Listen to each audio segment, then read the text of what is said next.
بسم اللہ الرحمن الرحیم۔ جنگ یمامہ مسلمہ کذاب کے دعویٰ نبوت کے نتیجے میں لڑی گئی، جہاں 1200 صحابہ کرام علیہم رضوان کی شہادت ہوئی۔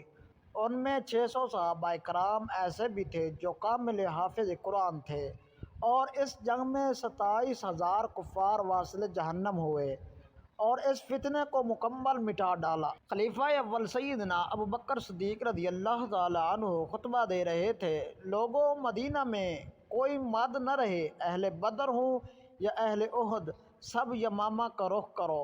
بھیگتی آنکھوں سے وہ دوبارہ بولے: مدینہ میں کوئی نہ رہے حتیٰ کہ جنگل کے درندے آئیں اور ابوبکر رضی اللہ عنہ کو گھسیٹ کر لے جائیں۔ صحابہ کرام علیہم رضوان کہتے ہیں کہ اگر حضرت علی المرتضیٰ رضی اللہ تعالیٰ عنہ سیدنا صدیق اکبر رضی اللہ تعالیٰ عنہ کو نہ روکتے تو وہ خود تلوار اٹھا کر جنگ یمامہ کا رخ کرتے۔ 13,000 کے مقابل بنو حنفیہ کے 70,000 جنگجو اسلحہ لیے کھڑے تھے۔ یہ وہی جنگ تھی جس کے متعلق اہل مدینہ کہتے تھے: بخدا ہم نے ایسی جنگ نہ کبھی پہلے لڑی نہ کبھی بعد میں لڑی۔ اس سے پہلے جتنی جنگیں ہوئیں، بدر، احد، خندق، خیبر، موتا وغیرہ، صرف 259 صحابہ کرام شہید ہوئے تھے۔ ختم نبوت صلی اللہ علیہ وسلم کے دفاع میں 1200 صحابہ کرام علیہم رضوان کٹے جسموں کے ساتھ مقتل میں پڑے تھے۔ اے قوم، تمہیں پھر بھی ختم نبوت صلی اللہ علیہ وسلم کی اہمیت معلوم نہ ہوئی؟ انصار کا وہ سردار ثابت بن قیس، ہاں وہی جس کی بہادری کے قصے عرب و عجم میں مشہور تھے، اس کی زبان سے جملہ ادا ہوا: اے اللہ، جس کی یہ عبادت کرتے ہیں، میں اس سے برات کا اظہار کرتا ہوں۔ چشم فلک نے وہ منظر بھی دیکھا جب وہ اکیلا ہزاروں کے لشکر میں گھس گیا، اور اس وقت تک لڑتا رہا جب تک اس کے جسم پر کوئی ایسی جگہ نہ بچی جہاں شمشیر و سناں کا زخم نہ لگا ہو۔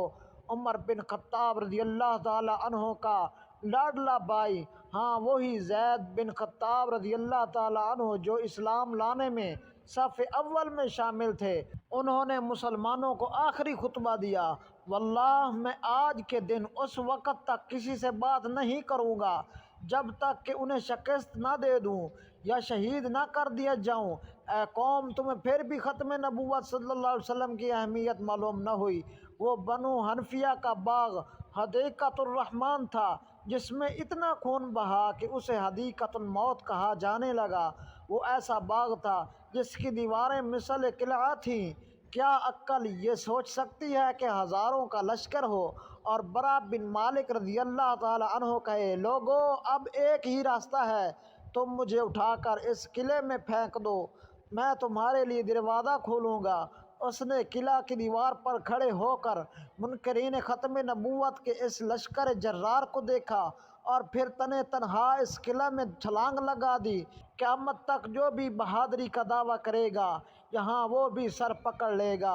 ایک اکیلا شخص ہزاروں سے لڑ رہا تھا، ہاں اس نے دروازہ بھی کھول دیا، اور پھر مسلمانوں نے منکرین ختم نبوت صلی اللہ علیہ وسلم کو کاٹ کر رکھ دیا۔ اے قوم، کاش کہ تم جان لیتے کہ تمہارے اسلاف نے اپنی جانیں دے کر رسول اللہ صلی اللہ علیہ وسلم کی ختم نبوت کا دفاع کیا ہے۔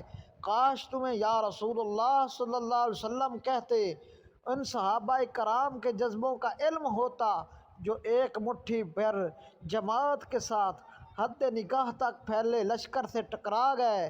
قادیانیت ایک بہت بڑے فتنے کی صورت میں نمودار ہے، پس ہر صاحب ایمان کے ذمہ ہے کہ وہ اس کے سد باب کی کوششوں میں شریک ہو۔ اے مسلمانوں، تحفظ ختم نبوت صلی اللہ علیہ وسلم کے جہاد میں اپنا اپنا کردار ادا کرو تاکہ قیامت کے دن خاتم النبیین صلی اللہ علیہ وسلم کی شفاعت نصیب ہو۔